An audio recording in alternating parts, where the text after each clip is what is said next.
سلام عليكم. أزمة جيلنا فيما يتعلق بالعلاقات العاطفية نقدر نلخصها في الآتي، مع الأخذ في الاعتبار طبعا إن مش دي أكيد كل الأسباب لكن أبرزهم.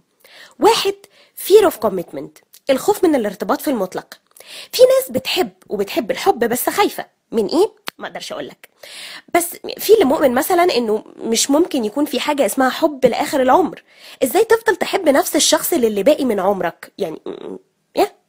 بغض النظر عن اتفاقنا او اختلفنا معاهم الا انه سؤال مشروع. اتنين، الخوف من الفشل. في اللي خايف يفشل، اللي ممكن يكون ما توفقش في علاقة قبل كده وحاسس ان دخوله اي علاقة بعدها هيكون مصيره نفس المصير الفاشل. ما تقدرش تلومه لو ما اتحطتش في مكانه قبل كده، لانه ببساطة بيسأل نفسه سؤاله المشروع: وانا ايه اللي يضمن لي اني مش هفشل تاني؟ تلاتة، لسه بدري. في بقى اللي شايف، ودول اغلبهم بنات، انه لسه بدري على الكلام ده. هي مش مقتنعة انها تقدر تشيل مسؤولية بيت واسرة، صريحة مع نفسها.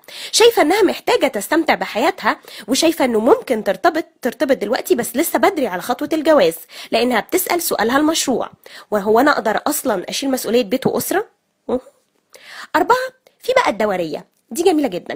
انت بتحب حد مش حاسس بيك، في حين في واحد بيحبك باينه بس انت مش حاسس بيه، وكلكم بتلفوا في نفس الدوريه ومستنيين غالبا نفس النتيجه، ان اي حد يحس باي حد، وبتسالوا سؤالكم المشروع: يا ترى هتحس بيا امتى؟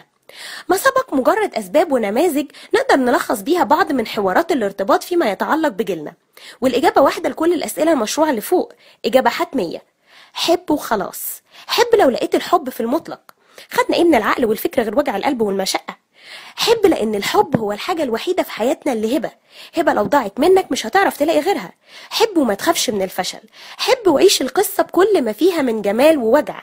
حب لان الحب ببساطة في دنيتنا الحب فرصة.